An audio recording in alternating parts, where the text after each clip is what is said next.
Hello my dear student, स्वागत है आपके अपने YouTube channel PCM by Shivaji sir पर। माय डियर स्टूडेंट, वीडियो के इस लेक्चर में जो है हम लोग क्या पढ़ेंगे, जैसा कि आप लोग देख रहे होंगे क्लास 11th मैथ एनसीईआरटी के एक्सरसाइज 1.1 के सोल्यूशन के बारे में पूरा कंप्लीट सोल्यूशन कराया जाएगा। अब खूब ध्यान से आप लोग देखिएगा। इससे पहली वीडियो में हमने सेट की परिभाषा बताया, सेट की बेसिक बातों को समझाया है, ठीक है। तो उसको आप लोग देखने के बाद जब इस वीडियो को लेक्चर को देखेंगे आप लोग, तो आप लोग को बहुत अच्छे समझ में आएगा, ठीक है। तो देखिए, चलिए हम शुरू करते हैं। सबसे पहला क्वेश्चन क्या कह रहा है कि निम्नलिखित में से कौन से समुच्चय है, और समुच्चय इसको बताना मतलब ये जो क्वेश्चन हमने दिया गया है इसमें से कौन समुच्चय है कौन समुच्चय नहीं है। तो आप लोगों की बात पता होगा कि समुच्चय किसे कहा जाता है। तो हमने बताया था कि वस्तुओं के सुपरिभाषित संग्रह को ही क्या कहा जाता है, समुच्चय कहा जाता है। तो सुपरिभाषित का ये मतलब होता है कि अगर कोई चीज, अगर हमने पूछा आपसे कि जैसे यही क्वेश्चन है जो दिया हुआ है, सुपरिभाषित मतलब जो चीज मेरे द्वारा बताया जाए वही हर एक पर्सन के द्वारा बताया जाए तो सुपरिभाषित बोला जाएगा, ठीक है। जैसे यहाँ पे क्वेश्चन आप लोग देखिए, क्वेश्चन के माध्यम से बहुत अच्छे समझ में आएगा। यहाँ पे लिखा है अक्षर जे से प्रारंभ होने वाले वर्ष के सभी महीनों का संग्रह। आप सबको पता है कि एक साल में 12 महीने होते हैं, और क्वेश्चन में कह रहा है कि जो उस महीने को हमको बताना है जो जे से प्रारंभ होते हैं। तो आप सबको पता है कि पहला ही महीना जनवरी जो होता है जे से होता है, दूसरा महीना फरवरी वो यानी जे से प्रारंभ नहीं होता है। तो इसमें कौन कौन सा आ जाएगा, अब जिसको भी पता होगा तो पहला महीना जो है जनवरी की अगर हम बात करेंगे तो जे से प्रारंभ होता है। इसके बाद फरवरी नहीं हो सकता क्योंकि एफ से होता है, मार्च भी नहीं हो सकता क्योंकि एम से होता है, जनवरी फरवरी मार्च अप्रैल ए से होता है, ठीक है, मार्च अप्रैल। इसके बाद मई, फिर क्या आता है, जून आता है। तो जून भी जे से स्टार्ट हो रहा है, तो अगला महीना क्या हो जाएगा, जून हो जाएगा। फिर क्या होगा, जुलाई, ये भी जे से शुरू होता है। और इसके बाद अगस्त, सितंबर, अक्टूबर, नवंबर, दिसंबर। इसका मतलब है कि जे से आरंभ होने वाले जो है केवल 12 महीनों में 3 ऐसे महीने होते हैं जिनका नाम क्या है, जनवरी, जून और जुलाई।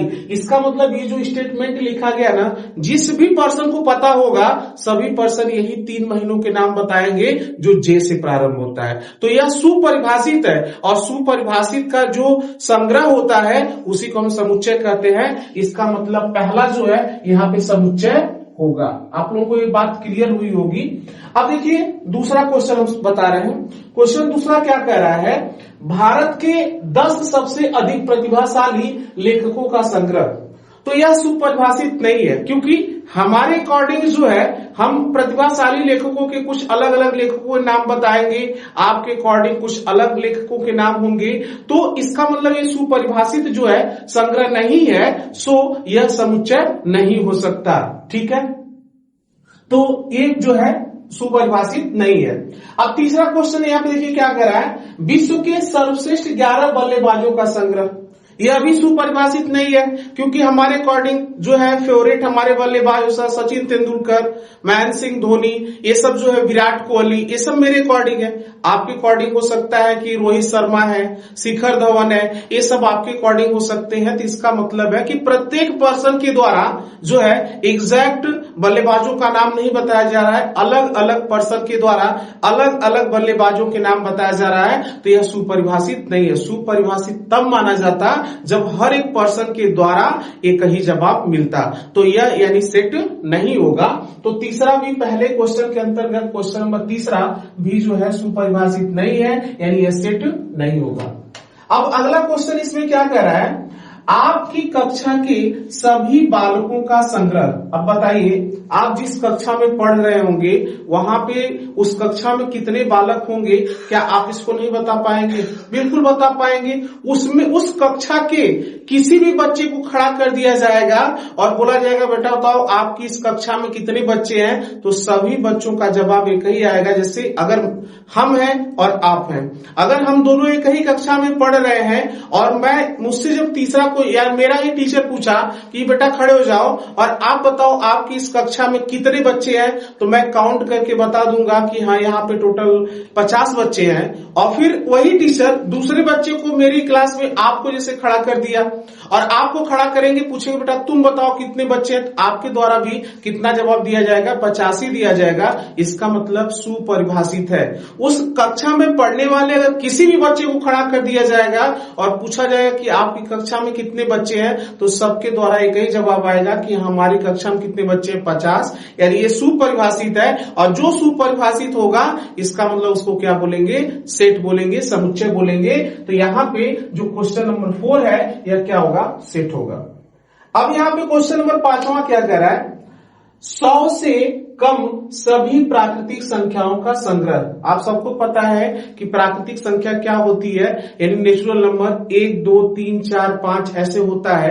तो क्या 100 से कम जो है यानी 1 2 3 4 5 हर एक पर्सन के द्वारा जब भी पूछा जाए बेटा हमको 100 से कम प्राकृतिक संख्या के नाम बताइए, तो हर एक पर्सन के द्वारा शुरू होगा 1 2 3 4 5 6 7 ऐसे डॉट डॉट 99 तक। ये 100 से कम मतलब 99 तक हर एक पर्सन के द्वारा बताया जाएगा। सो यह सुपरिभाषित है और जो सुपरिभाषित है उसे क्या बोला जाएगा, सेट बोला जाएगा। ठीक है, आई होप आप लोगों को अच्छे से हर एक बातें समझ में आ रही होगी। ठीक है, अब यहाँ पे जो है यहाँ पे अगला क्वेश्चन कह रहा है, लेखक प्रेमचंद द्वारा लिखित उपन्यासों का संग्रह। अब देखिए, अब जिसको नहीं पता होगा अलग बात है, लेकिन हाँ जिसको जिसको पता होगा, मुंशी प्रेमचंद के उपन्यास के बारे में जिसको भी पता होगा वो हर एक पर्सन के द्वारा एक ही जवाब आएगा कि हाँ मुंशी प्रेमचंद का उपन्यास का नाम ए है। ठीक है, और जिसको नहीं पता उसकी बात ही खत्म करिए, लेकिन जितने भी पर्सन को पता होगा सबके द्वारा एक ही प्रकार का जवाब आएगा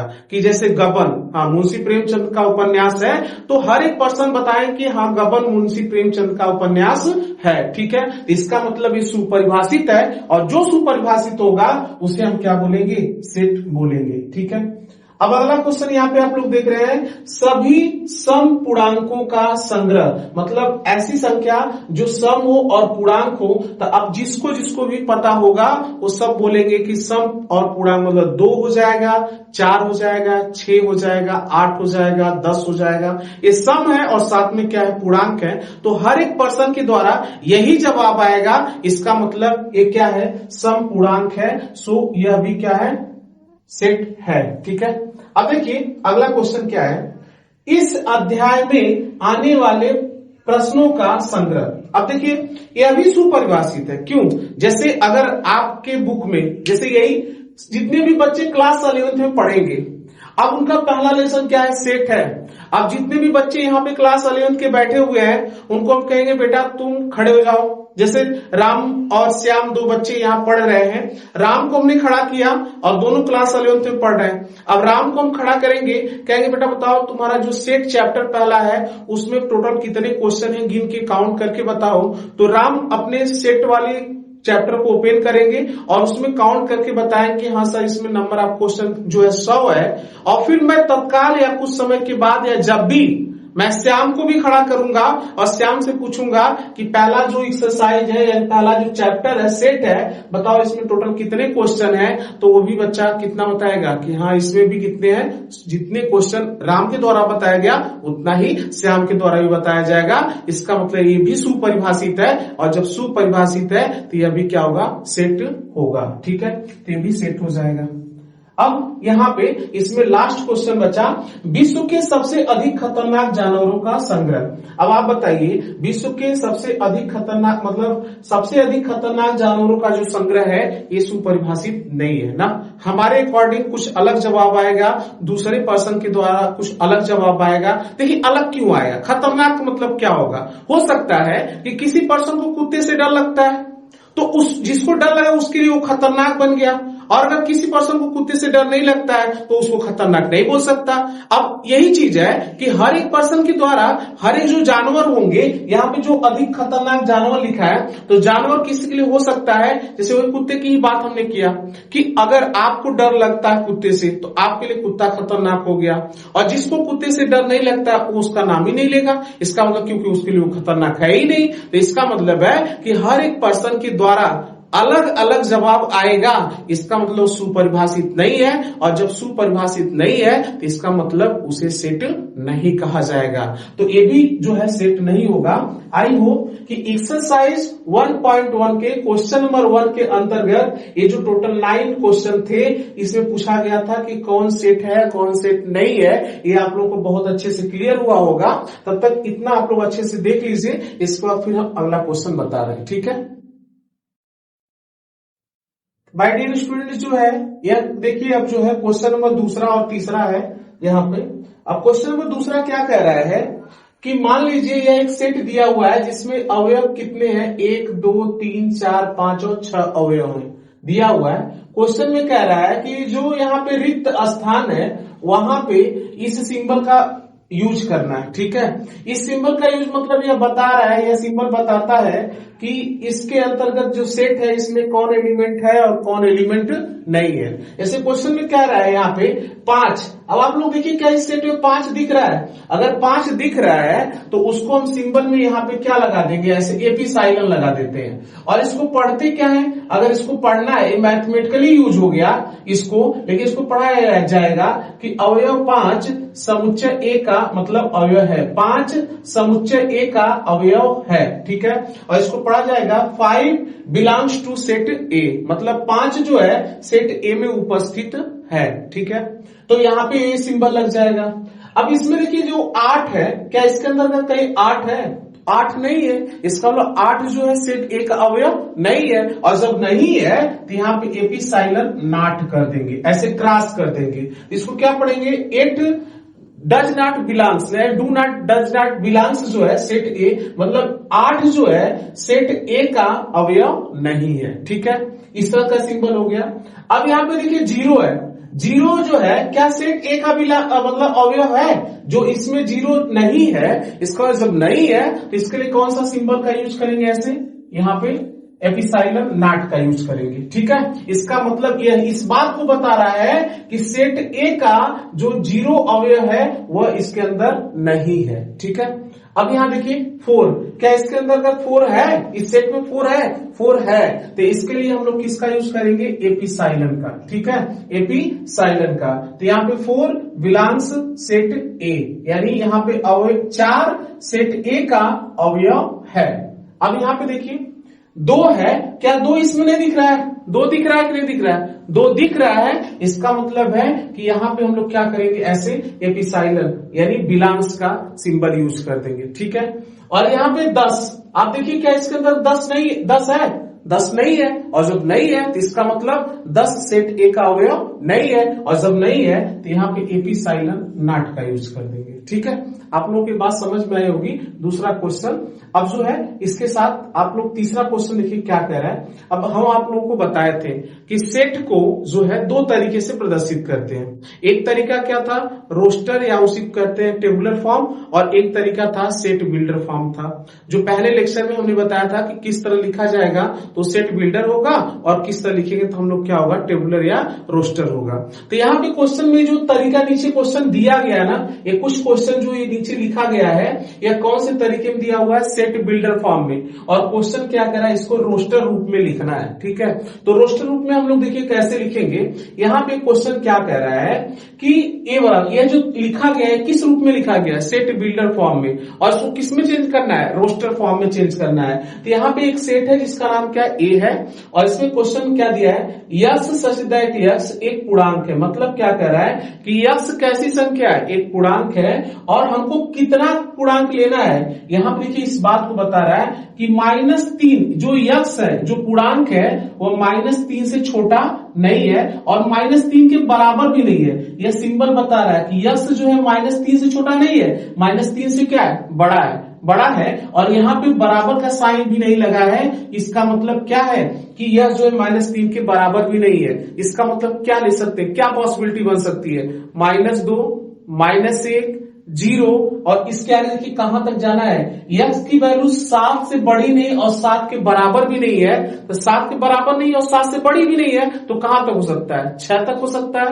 तो यानी इसका राइट आंसर क्या आ जाएगा, आप लोग लिखेंगे कैसे, इसको अगर रोस्टर रूप में लिखना है, इस सेट का नाम A है और ऐसे कर्ली ब्रैकेट लगाएंगे और उसमें कौन कौन सा पूर्णांक हमको लेना है, जो है -3 से बड़ा, -3 से बड़ा कौन होगा, -2 लेना है, -3 भी नहीं लेना है क्योंकि यहां भी इक्वल साइन नहीं लगा है, तो -2, -1, 0, इसके बाद क्या हो जाएगा, 1 हो जाएगा, 2 हो जाएगा, 3, 4, 5 और 6, 7 भी नहीं लेना है क्योंकि यहाँ पे इक्वल साइन नहीं लगा है। तो ये जो इस तरह के लिखे गए तरीके हैं, इस तरीके को हम लोग क्या करते हैं, रोस्टर विधि करते हैं। ठीक है, अब चलो क्वेश्चन नंबर दूसरा क्या कह रहा है, यहां पे एक सेट है जिसका नाम क्या है, बी है, और इसमें कह रहा है कि यक्स सच दैट यक्स संख्या 6 से कम एक प्राकृतिक संख्या। अब आपको पता है कि प्राकृतिक संख्या किसे कहते हैं, 1, 2, 3, 4, 5, 6 ऐसे डॉट डॉट इनफाइनाइट तक।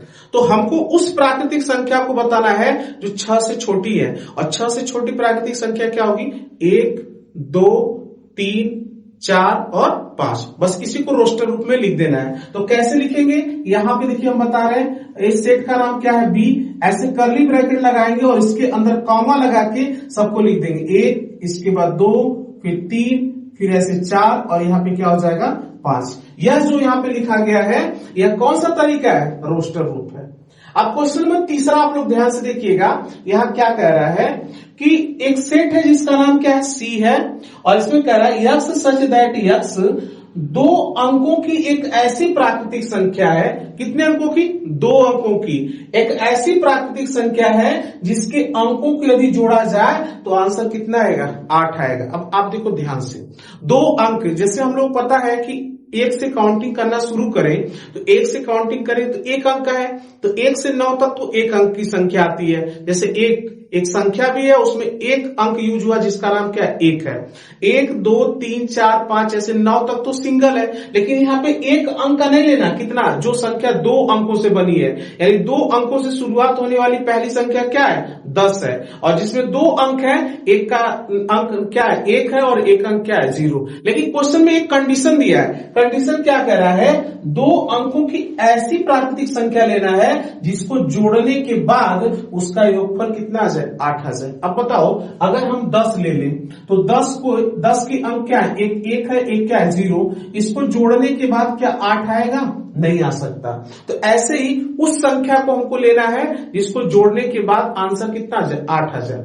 अब 11 लेंगे तब भी उनके अंकों को जोड़ेंगे तो हमारा आंसर जो है क्या, 8 आ सकता है, नहीं। ऐसी कौन सी 2 अंकों की संख्या इसमें आएगी इस लाइन में, तो आप देखिए 17 एक ऐसी संख्या है जिसको जोड़ेंगे, जिसके अंकों को जोड़ेंगे तो आंसर 8 आएगा। जैसे 17 में 2 अंक यूज हुए, 1 और 7, और 1 और 7 को हम जोड़ेंगे तो उसका योगफल कितना होगा, 8 हो जाएगा। कितना होगा, 8 होगा। तो इसमें जो है, यहां पे इस सेट का नाम सी है, और इसमें पहला जो अवयव आएगा वो कौन सा 2 अंकों की प्राकृतिक संख्या आ जाएगी, 17। अब इसके आगे आइए, 18 भी नहीं हो सकता क्योंकि 8 और 1 जोड़ेंगे 9 आ जाएगा, हमको 8 लाना है।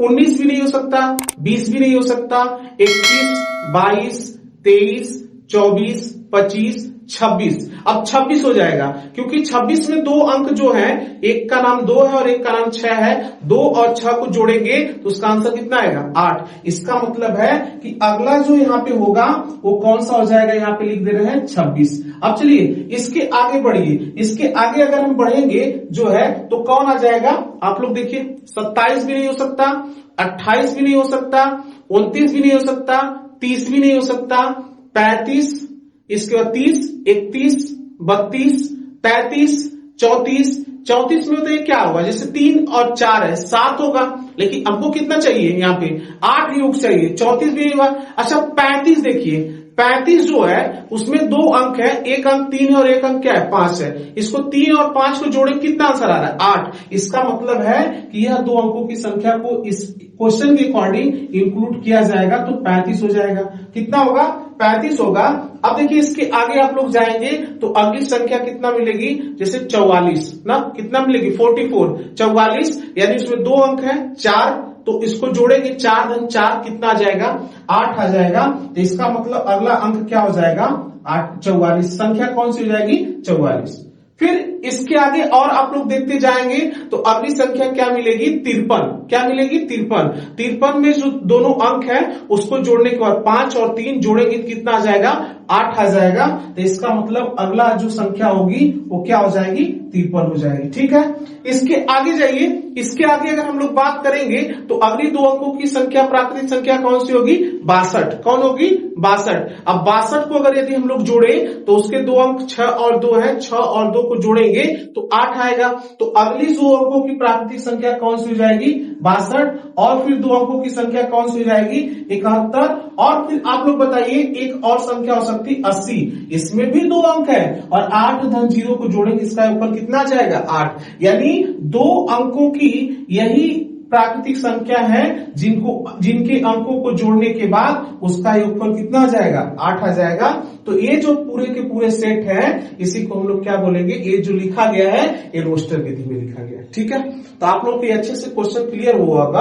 अब अगला क्वेश्चन यही क्या कह रहा है, यक्स सच दैट यक्स एक अभाज्य संख्या है। क्वेश्चन में कह दिया कि जो यक्स है वह अभाज्य संख्या है और इसके साथ क्या कह रहा है जो संख्या 60 की भाजक है, मतलब उस जो अभाज्य संख्याएं हैं उसको जब 60 में भाग करेंगे तो भाग चली जा रही है। भाजक किसे कहते हैं, जिससे किसी में भाग किया जाता है और जिससे भाग करते हैं उसे भाज्य, जिससे भाग किया था उसे भाजक और जो रिजल्ट आता है उसे क्या कहते हैं भागफल और जो कुछ बच जाता है उसे शेषफल कहते हैं। ठीक है, तो आप बताइए पहले अगर इसको पता करना तो कैसे पता कर सकते हैं। सबसे पहले ना कि 60 से जो है 60 में किससे किससे भाग करें तो भाग चली जाए। तो पहला आपको पता है कि अभाज्य संख्या में तो एक तो आएगा नहीं ना, तो इसका मतलब ये 60 को किससे किससे भाग करें चला जाएगा 2 भी चला जाएगा। 3 से अगर भाग करें तभी 60 कट जाएगा। अब इसके बाद 4 से अगर भाग करें तो भी चला जाएगा, 5 से करेंगे तो भी हो जाएगा, 6 से करने के बाद भी हो सकता है। लेकिन सुनो यहाँ पे अब अभी क्यों लिख रहे हैं हमको अभाज्य चाहिए तो इसमें से हम काउंट कर लेंगे। अब डायरेक्ट हम लिख दें कि 2 हो सकता है, 3 हो सकता है, 5 हो सकता है, तो आप कहेंगे सर आप कैसे डायरेक्ट इस चीज को बता दिए। तो हम लोग कैसे सोच सकते हैं कि क्या क्या हो सकता है। ठीक है, तो अब इसे 6 से भी भाग करेंगे 60 में तो भाग चली जाएगी, 7 से नहीं जा सकती, 8 से कट सकता है, 8 से भी नहीं कट सकता। ठीक है, इसके बाद 9 10 से कटेगा ना, 10 से कट सकता है। इसके बाद किससे कटेगा 12 से कटेगा। ठीक है, इसके बाद किससे कट सकता है 15 से कट सकता है। ऐसे आगे हम लोग देखेंगे और बताइए किससे कट सकता है 15 के अलावा। तो आगे और संख्या ऐसे है कट सकती है, 30 से भी कट जाएगा, इसके बाद 60 से कटेगा। ये सब संख्याएं हैं जिसे भाग करने के बाद भाग चली जाती है। ये सब इसके क्या कहलाएंगे भाजक। लेकिन हमको कौन सी संख्या लेना है अभाज्य संख्या लेना है। और अभाज्य संख्या किसे कहा जाता है जिसके केवल और केवल 2 फैक्टर होते हैं। यानी कौन कौन सा, एक फैक्टर का नाम 1 होता है और एक वह स्वयं वह संख्या होती है। अब आप बताइए इसमें अगर हम बात करेंगे 2 एक अभाज्य संख्या है कि नहीं है ना, तो 2 को हम लोग इस क्वेश्चन के अकॉर्डिंग इसमें इंक्लूड कर सकते हैं। और 3 एक अभाज्य संख्या है कि नहीं है, क्योंकि 3 केवल और केवल इसके 2 ही फैक्टर हो सकते हैं, एक होगा और एक क्या होगा 3। फैक्टर का मतलब फैक्टर जो होता है जिस संख्या का उससे उस संख्या में भाग करने के बाद भाग पूरी चली जाए। तो अब बताइए 3 भी एक अभाज्य संख्या है, 4 अभाज्य संख्या नहीं है, 5 भी एक अभाज्य संख्या है, इसको भी लिया जा सकता है, 6 अभाज्य संख्या नहीं है, 10 भी अभाज्य संख्या नहीं है। ये सब के सब क्या है सम संख्या है। अब यहाँ पे इसको नहीं ले सकते हम लोग, इसको भी नहीं ले सकते, 12 भी नहीं हो सकता, 3 अभाज्य संख्या नहीं है क्योंकि 3 के फैक्टर 2 से ज्यादा होते हैं। जैसे 3 से भी कट जाता है, 5 से भी कट जाएगा, 1 से भी कटेगा, स्वयं 15 से भी कटेगा, तो इसके फैक्टर 2 से अधिक हो गए तो ये अभी अभाज्य संख्या नहीं है, तो इसको भी हम लोग नहीं ले सकते। अब 30 भी नहीं अभाज्य संख्या हो सकती क्योंकि इसके भी फैक्टर ज्यादा हो गए, 60 भी नहीं हो सकता।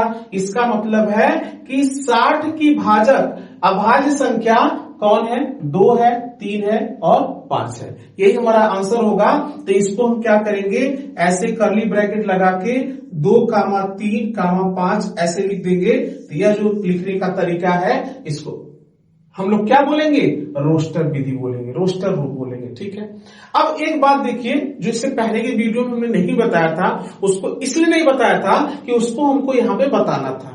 आप लोग इस चीज को देखिएगा एनसीईआरटी के बुक में जो है पहले या दूसरे ही पेज पे जो है लिखा हुआ है ऐसे बॉक्स बना के, उसमें क्या लिखा है कि जब भी कोई चीज सुपरिभाषित हो जाए, इसका मतलब वो सेट है, और सेट को लिखने के दो तरीके हैं, एक सेट बिल्डर फॉर्म में, एक कौन सा है टेबुलर या रोस्टर फॉर्म। तो जब भी रोस्टर फॉर्म में हम लोग लिखते हैं तो जो उस सेट के एलिमेंट होंगे उसको रिपीट करके नहीं लिखा जाएगा, मतलब एक ही प्रकार के एलिमेंट को कई बार नहीं लिखा जाएगा। जैसे यहाँ पे आप देख लें ट्रिग्नोमेट्री में जो यहाँ पे वर्ड यूज हुए हैं, यहाँ पे अल्फाबेट लेटर, तो टी है, आर है, आई है, जी है, ओ है, N O, M E T R Y. तो इसमें आप लोग देख रहे होंगे ओ जो है 2 बार दिख रहा है, ऐसे यहाँ टी जो है 2 बार दिख रहा है, आर 2 बार दिख रहा है, तो 2 बार हम नहीं लिखेंगे। जब भी रोस्टर में लिखेंगे इसको कैसे लिखा जाएगा, इस सेट को मान लीजिए सेट यहाँ पे ई दिया हुआ है, अब लिखेंगे जब आप लोग तो कर्ली ब्रैकेट के अंदर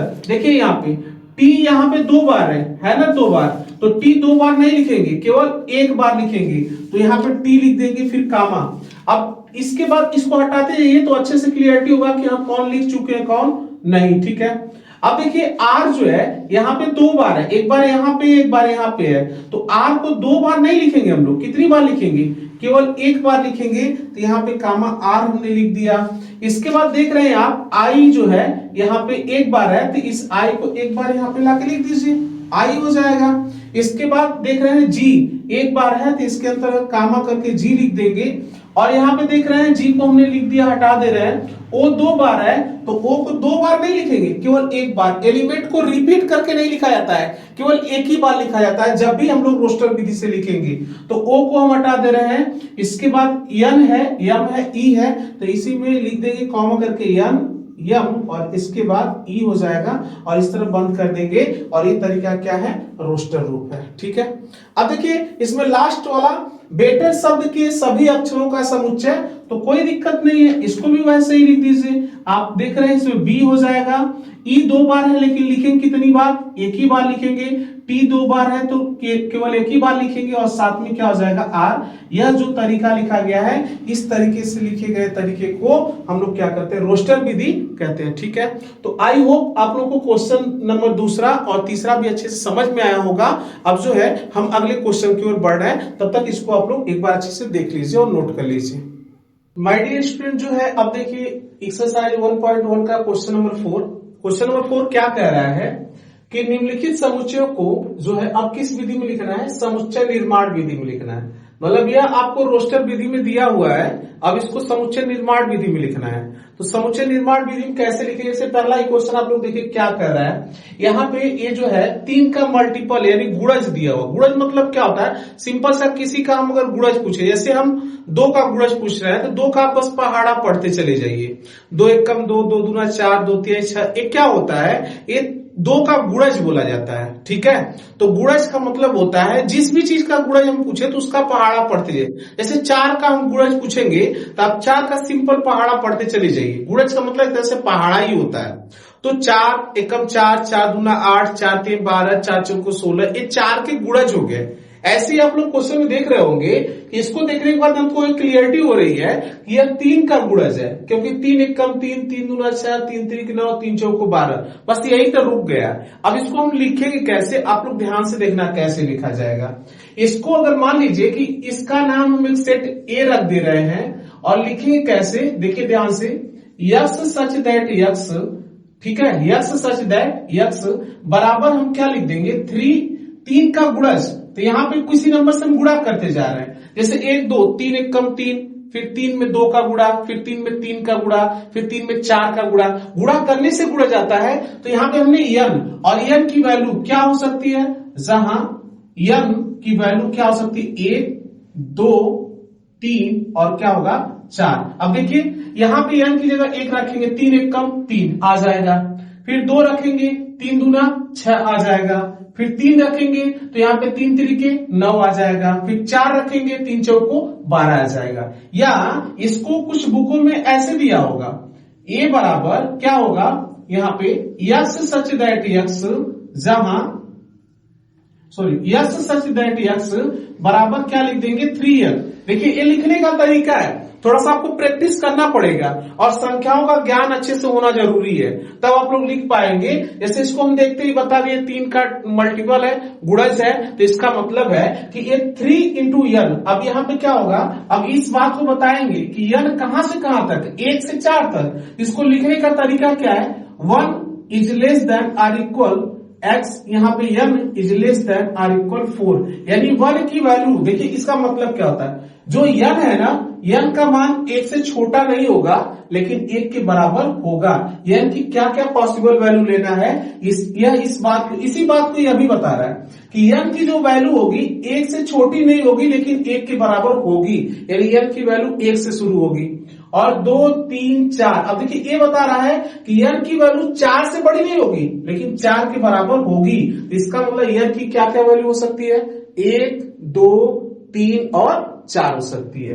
तो आप चाहे इस तरह लिख देंगे तो भी यही तरीका है, आप इसको इस तरह लिख देंगे तो भी जो है यही तरीका है। ठीक है, तो पहला क्वेश्चन आप लोगों को समझ में आया होगा।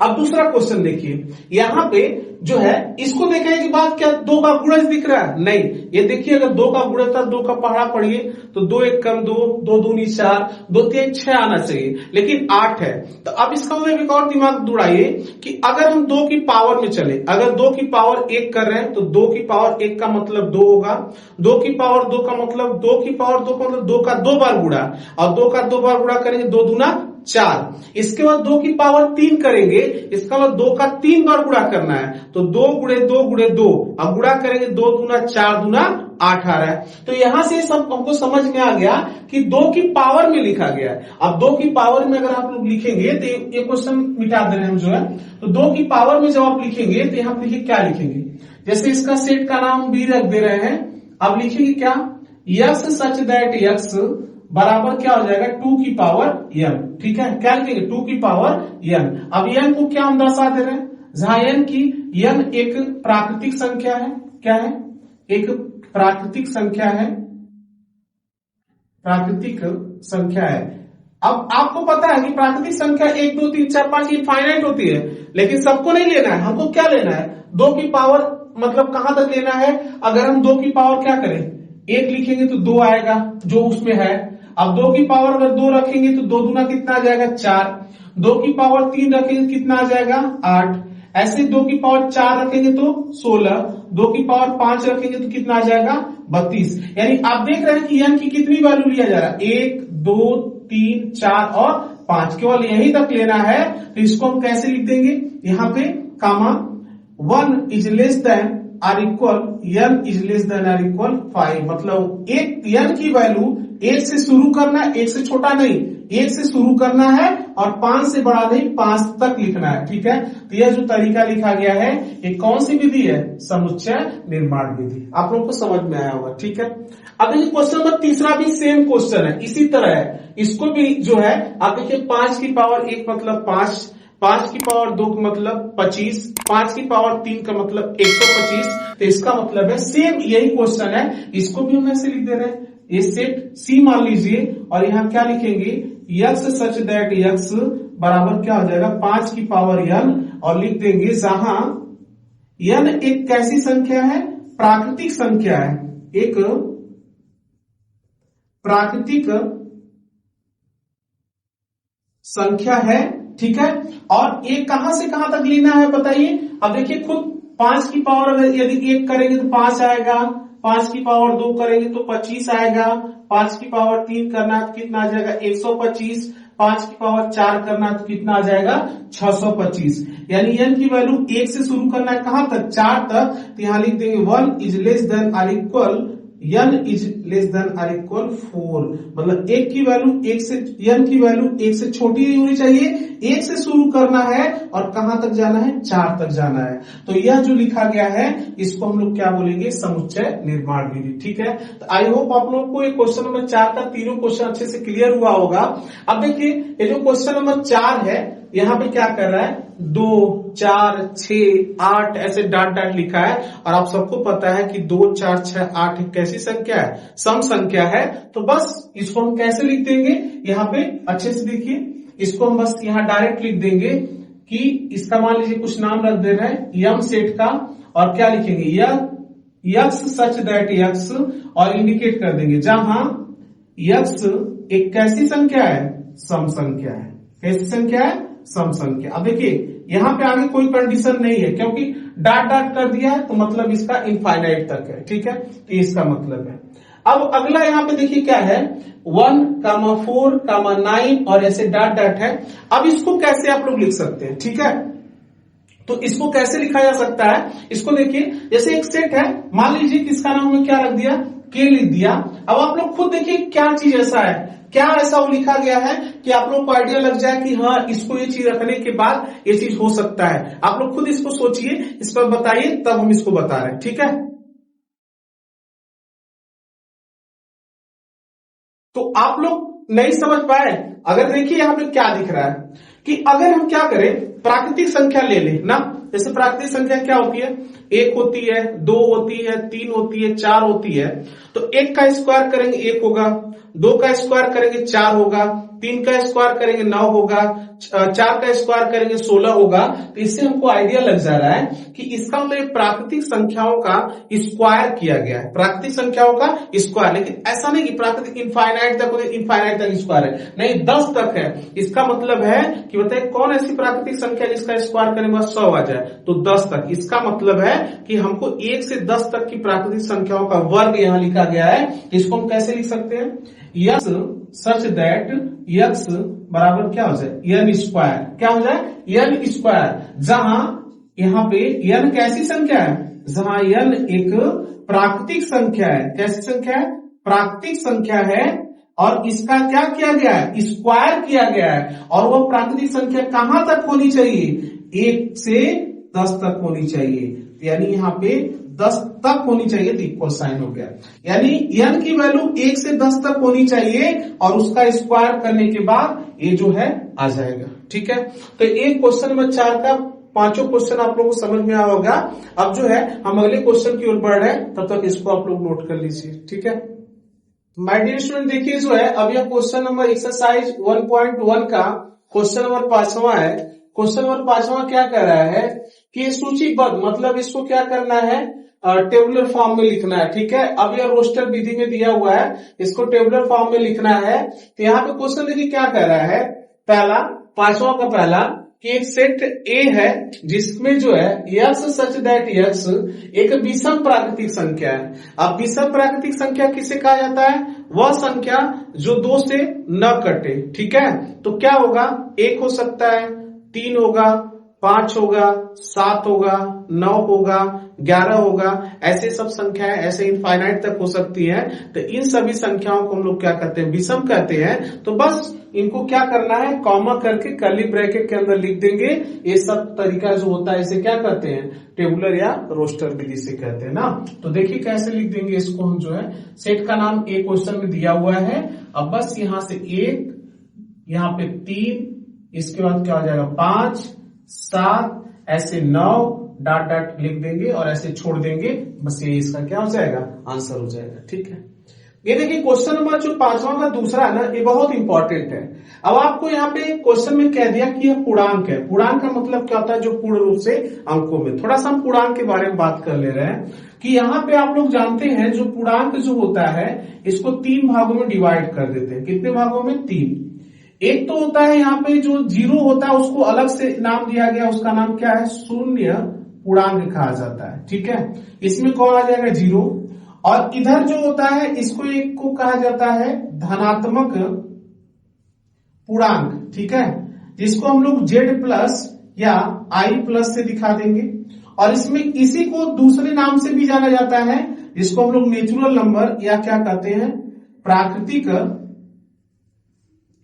संख्या भी कहते हैं, ठीक है। और इसमें कौन आ जाएगा, 1, 2, 3, 4, 5 ऐसे डॉट डॉट गिनो। जो पूर्ण रूप से अंकों में हो उसी को पूर्णांक कहते हैं। जैसे अगर जो भिन्न के रूप में हो 1/2 वह पूर्णांक नहीं हो सकता, जो दशमलव के रूप में हो वह पूर्णांक नहीं हो सकता, जो रूट में हो वह पूर्णांक नहीं हो सकता। जो पूर्ण रूप से अंकों में होता है उसे पूर्णांक कहते हैं।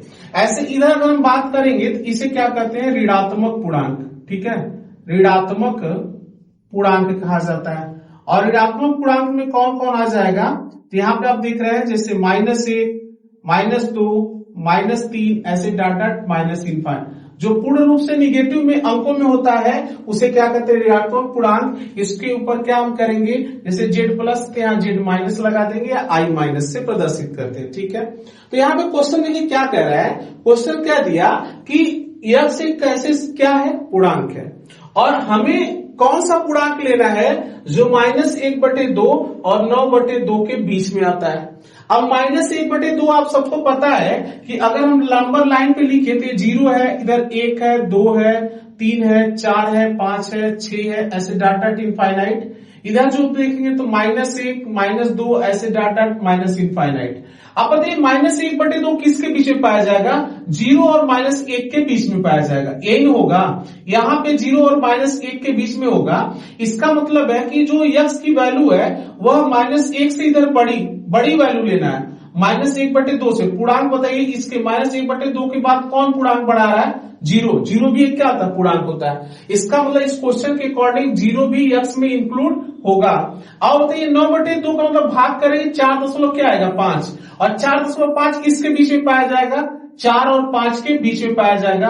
और इससे छोटी वैल्यू लेना। देखिए इसका मतलब क्या होता है कि x का वह पूर्णांक मान लेना है जो 4.5 से छोटा है, और 4.5 इसके बीच में होगा। इससे छोटा पूर्णांक कौन है, 4 है। तो इसका मतलब है कि इसका राइट आंसर क्या होगा। तो आप देख रहे होंगे, इसको थोड़ा मिटा दे रहे हैं, इसको मिटा के फिर लिख दे रहे हैं कि क्या इसका आंसर राइट हो सकता है। ठीक है, तो देखिए यहाँ पे इसका राइट आंसर क्या होगा। इसको अगर हम लोग लिखें तो बी, और यहाँ पे महिला क्वेश्चन। अब देखिए -1/2 के बाद इससे बड़ा कौन है, 0 है, तो 0 आ जाएगा, 1 आ जाएगा, 2 आ जाएगा, 3 आ जाएगा और 4। क्योंकि इससे 4.5 के, अगर 4.5 के बाद जाएंगे तो 5 आ जाएगा जो इससे बड़ा हो जाएगा। दिए गए कंडीशंस के अनुसार जो इससे बाहर हो जाएगा, जो इससे अंदर ही लेना है, तो हमारा यही राइट आंसर होगा। ठीक है, अब देखिए क्वेश्चन नंबर अगला जो क्या कह रहा है, क्वेश्चन तीसरा, x सच दैट x एक पूर्णांक है और x square is less than equal क्या है, 4। मतलब x एक पूर्णांक है और हमें उन पूर्णांकों को लेना है जिसका स्क्वायर करने के बाद या तो 4 हो जाए या तो 4 से छोटा माना जाए। ठीक है, तो यहाँ पे क्या हो सकता है वो पूर्णांक। अब आप बताइए, पूर्णांक प्लस में भी होता है, माइनस में भी होता है। अगर प्लस की हम बात करेंगे तो बताइए प्लस में क्या हो जाएगा, जैसे 1 है, 1 का स्क्वायर करेंगे तो 1 आएगा, 4 से छोटा है ना। तो दिए गए कंडीशन के अनुसार हमें x जो पूर्णांक है इसमें 1 आ सकता है कि नहीं आ सकता है, बिल्कुल आएगा। अगर हम 2 लें, 2 का स्क्वायर करेंगे क्या होगा, 4 होगा, और 4 ले सकते हैं। देखिए 4 से या तो छोटी वैल्यू है या 4 के बराबर, तो इसका मतलब है x में 2 भी जो है इंक्लूड होगा। लेकिन अब प्लस में 3 नहीं ले सकते, क्यों, क्योंकि 3 का स्क्वायर करेंगे, 3 का स्क्वायर 9, जो 4 से क्या हो गया, बड़ा। इसका मतलब है इधर प्लस में अगर हम बात करेंगे तो प्लस के साइड कौन कौन लिया जा सकता है, 1, 2। अब बताइए 0 भी हो सकता है कि 0 भी एक पूर्णांक है, और 0 का स्क्वायर करेंगे 0, जो 4 से छोटा है ना, तो इसका मतलब है 0 भी इसमें आ जाएगा। और माइनस में देखिए कौन कौन हो सकता है, माइनस में जैसे -1 का स्क्वायर करेंगे, किसी भी निगेटिव नंबर का स्क्वायर करने के बाद वो पॉजिटिव हो जाता है, तो -1 का स्क्वायर करेंगे 1 आएगा, और 1 भी 4 से छोटा है। इसका मतलब है कि जो पूर्णांक -1 है इसको भी दिए गए कंडीशन के अनुसार ले सकते हैं। और इसके बाद जो है आगे क्या हो सकता है, -2 भी ले सकते हैं। तो -2 का स्क्वायर करेंगे तो 4, और 4 के बराबर क्वेश्चन में दिया है कि जो 4 के बराबर रिजल्ट आएगा उसको भी हम, उस पूर्णांक को भी ले सकते हैं। इसका मतलब है कि -2 भी लिया जा सकता है। ठीक है, तो यही जो है यहाँ पे इसका राइट आंसर होगा। ठीक, चलिए अब अगला क्वेश्चन क्या कह रहा है, ये लॉयल शब्द लिखा है, इसको जो है लिखना है, तो हमने बताया था कि कैसे लिख दे। बस यहाँ पे जो है d बराबर एक सेट है, उसका नाम क्या है, d है, और इसको बस इसके जो यहाँ पे लेटर लिखे गए है ना, इसको क्या करिए, अलग अलग कॉमा करके लिख दीजिए, l फिर o फिर क्या हो जाएगा y, और साथ में क्या है a, और फिर क्या हो जाएगा l। अब l 2 बार नहीं लिखेंगे, ये चीज हमने बताया था कि जब भी क्या करेंगे आप रोस्टर या टेबुलर फॉर्म में लिखेंगे तो जो लेटर 2 बार होगा उसको केवल एक ही बार लिखा है, क्योंकि जो एलिमेंट होते हैं सेट में वो रिपीट नहीं होते हैं। अब चलिए क्वेश्चन नंबर जो है 5वां यहाँ क्या कह रहा है, यक्स सच दैट यक्स, वर्ष का एक ऐसा महीना लेना है जिसमें 31 दिन नहीं होते हैं। अब आप सबको पता है कि एक वर्ष में 12 महीने होते हैं और कुछ महीने 30 दिन के होते हैं। एक महीना जैसे फरवरी ऐसा है जो 29 दिन का भी होता है और 28 दिन का भी होता है, ठीक है। तो जब लीप वर्ष होता है तो 29 दिन का होता है, साधारण वर्ष होता है तो फरवरी को 28 दिन का माना जाता है। कुछ ऐसे महीने जो होते हैं जो 31 दिन के होते हैं, तो इसको गिनने का आसान तरीका आप लोग जानते ही है कि जो ये उठा हुआ भाग है इस पे जो महीना आता है वो 31 दिन का होता है और जो इस गड्ढे वाले भाग में जाता है वह महीना कितने दिन का होता है, 30 दिन का। तो यहां से अब गिनना शुरू करेंगे। पहले जनवरी, तो जनवरी उठे हुए भाग में आ रहा है, इसका मतलब 31 दिन का होना है और हमको कौन सा महीना लेना है जो 31 दिन का नहीं होता, इसका मतलब जनवरी इसमें इंक्लूड नहीं होगा। और फरवरी 100% होगा, गड्ढे में आ रहा है और फरवरी चाहे गड्ढे में आए या ना आए आपको पता है कि या तो 28 दिन की होती है या तो 29 दिन की होती है। तो इसका मतलब है कि इसमें जो है इसमें फरवरी महीना आ जाएगा, ये आपसे दिखा दे रहे हैं, ठीक है। इसके बाद देखिए फरवरी के बाद मार्च, मार्च उठे हुए भाग में आ रहा है 31 दिन का, नहीं ले सकते। फिर इसके बाद क्या आ रहा है, मार्च के बाद क्या आता है अप्रैल, अप्रैल गड्ढे वाले भाग में वो 30 दिन का महीना है, इसको लेंगे तो यहाँ पे अप्रैल को हम ए से दिखा दे रहे हैं अप्रैल, ठीक है। तो जनवरी, फरवरी, मार्च, अप्रैल, मई उठे हुए भाग में आ रहा है तो नहीं ले सकते। जून एक गड्ढे वाले भाग में जा रहा है तो इसको लिया जाएगा, तो इसको हम जे से दिखा दे रहे हैं, यानी जून हो गया। फिर क्या होगा जुलाई, फिर यही से काउंट करें, जुलाई उठे हुए भाग में 31, फिर जून, जुलाई के बाद कौन आता है अगस्त, तो ये इसी में आ जाएगा। फिर सितंबर कहां पे आ गया गड्ढे वाले भाग में, तो सितंबर महीना को लिया जाएगा। इसके बाद सितंबर के बाद कौन आता है अक्टूबर, फिर नवंबर, फिर दिसंबर। तो नवंबर गड्ढे वाले भाग में आ रहा है तो नवंबर को भी हम लोग ले लेंगे, इसको हम यन से दिखा दिए। और यह जो लिखा गया महीना है इस सब का सब क्या होता है 30 और ये फरवरी 29 या 28 दिन की होती है। तो ये हमारा क्या होगा इस क्वेश्चन का राइट आंसर होगा, ठीक है। अब यहाँ पे क्वेश्चन नंबर 5 का लास्ट क्वेश्चन क्या कह रहा है कि यक्स सच दैट यक्स अंग्रेजी वर्णमाला का एक व्यंजक है, हमको व्यंजक लेना है जो के से पहले आता है। अब देखिए के से पहले पहले कौन कौन से लेटर आते हैं।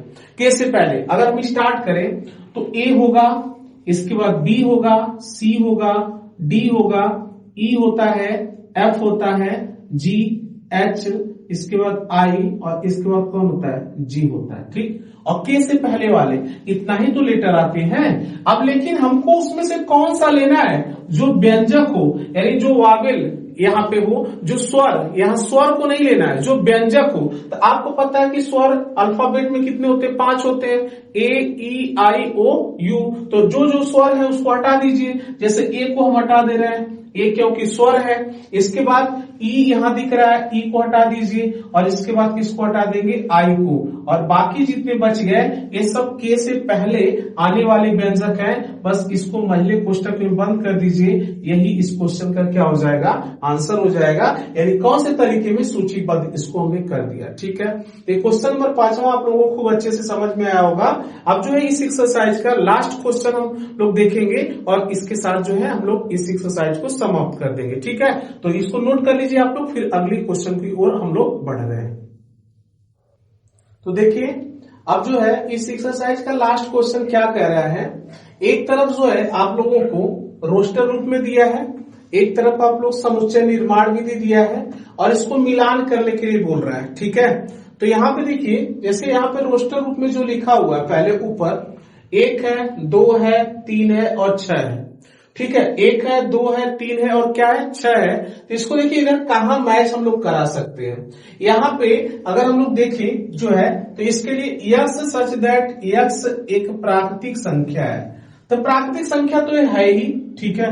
आगे कह रहा है 6 की भाजक है, इसका मतलब है कि यह एक प्राकृतिक संख्या और 6 की भाजक मतलब 6 में इन संख्याओं से भाग हम करेंगे तो भाग जाएगी कि नहीं जाएगी, बिल्कुल जाएगी। तो इसका मतलब है कि यह जो पहला ऑप्शन होगा विकल्प, वह किससे मैच कर रहा है, सी से कर रहा है। क्यों कर रहा है, क्योंकि इसके अकॉर्डिंग जो पूरी की पूरी बात है यहां सेट हो रही है।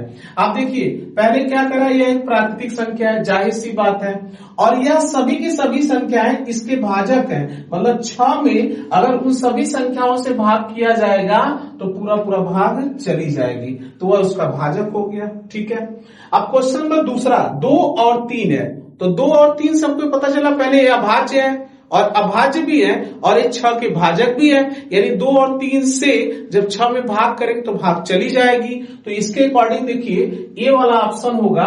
क्यों होगा, क्योंकि आप देखिए पहले यह कैसी संख्या है, अभाज्य संख्या। क्वेश्चन में कह रहा है कि यक्ष एक अभाज्य संख्या, तो ये दोनों अभाज्य है भी, और इसके बाद 6 के भाजक हैं, यानी 6 में हम 2 से भी भाग करेंगे तभी भाग जाएगी, 3 से कर देंगे तभी भाग चली जाएगी। इसका मतलब है कि दूसरा जो है किससे मिल जाएगा, ए से मिल जाएगा।